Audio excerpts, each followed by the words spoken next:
বাইরে থেকে দেখলে মনে হবে স্রেফ কিছু সাধারণ মোবাইল আর সিম কার্ড, কিন্তু এর আড়ালেই লুকিয়ে আছে এক ভয়ঙ্কর অন্ধকার জগৎ,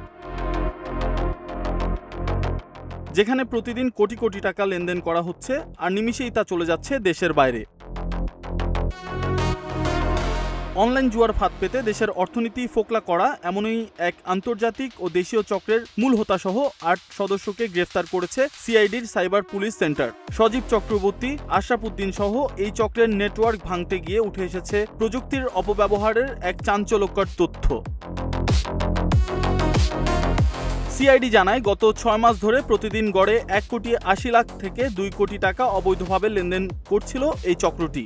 এদের কাজের কৌশল ছিল ৩টি স্তরে। প্রথমত, সাধারণ মানুষকে দ্রুত ধনী হওয়ার লোভ দেখিয়ে জুয়ায় আকৃষ্ট করা। দ্বিতীয়ত, বিকাশ, নগদ বা রকেটের মাধ্যমে টাকা সংগ্রহ।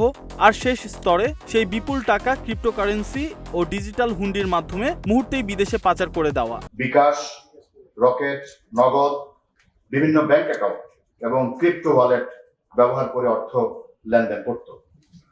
পরবর্তীতে অবৈধভাবে অর্জিত অর্থ ক্রিপ্টোকারেন্সি ও ডিজিটাল হুন্ডির মাধ্যমে বিদেশে পাচার করত। প্রাথমিক জিজ্ঞাসাবাদে গ্রেফতারকৃতরা জানিয়েছে, সাধারণ মানুষকে অনলাইন জুয়ার প্রতি প্রলোভিত করে তারা গত প্রায় ৬ মাস ধরে প্রতিদিন ১,৮০,০০,০০০ টাকা থেকে ২ কোটি টাকা পর্যন্ত অবৈধভাবে লেনদেন করত এবং এর বড় একটি অংশ বিদেশে পাচার করত ডিজিটাল হুন্ডি এবং ক্রিপ্টো ওয়ালেটে ট্রান্সফারের মাধ্যমে। সাইবার সুরক্ষায় পল্টন থানায় মামলা দায়েরের পর চলে অল আউট অপারেশন। মে মাসের শুরু থেকে ঢাকা, ময়মনসিংহ, কিশোরগঞ্জ ও নরসিংদীতে অভিযান চালিয়ে এদের ধরা হয়।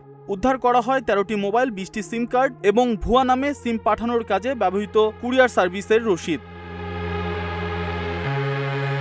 জুয়ার এই মরণ কামড় রুখতে সিআইডি ইতিমধ্যেই ১১৬টি জুয়ার ওয়েবসাইট বন্ধের জন্য বিআরটিসিতে পাঠিয়েছে। পাশাপাশি ৭৭৯টি এমএফএস এবং ৪৩টি ব্যাংক হিসাব ফ্রিজ করার প্রক্রিয়া চলছে। পাচার হওয়া টাকা উদ্ধার করতে আন্তর্জাতিক মহলের সাথেও কাজ করছে সিআইডি। গত ৩০শে এপ্রিল থেকে আমরা যে অভিযান শুরু করছি, অভিযানের একটি পরিসংখ্যান আপনাদের সামনে আমি এই সুযোগে তুলে ধরতে চাই। সেটি হচ্ছে, আমরা এই অনলাইন জুয়ার সাথে জড়িত ওয়েবসাইট শনাক্ত করে এটা ডাউন করার জন্য বিটিআরসিতে ১১৬টি ওয়েবসাইট এর সংখ্যা আমরা পাঠিয়েছি।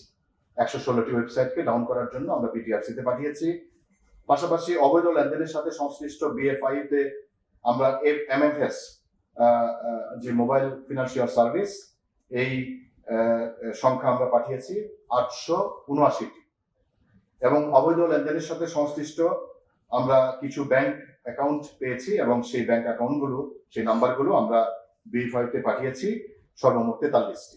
অনলাইন জুয়া ও সংশ্লিষ্ট অবৈধ আর্থিক কার্যক্রম প্রতিরোধে সিআইডির সাইবার মনিটরিং কার্যক্রম নিয়মিত পরিচালিত হচ্ছে। অপরাধের পূর্ণাঙ্গ তথ্য উদ্ঘাটন, অজ্ঞাত অপর সদস্যদের শনাক্তকরণ এবং অন্যান্য আইনানুগ প্রক্রিয়ার মাধ্যমে সিআইডির তদন্ত কার্যক্রম অব্যাহত আছে। সাইবার বিশেষজ্ঞরা বলছেন, এই চক্রটি কেবল হিমশৈলের চূড়ামাত্র। প্রযুক্তির আড়ালে থাকা এই রক্তক্ষরণ বন্ধ না হলে দেশের অর্থনীতি বড় ঝুঁকিতে পড়বে। ফারদিন আলম, নাগরিক প্রতিদিন।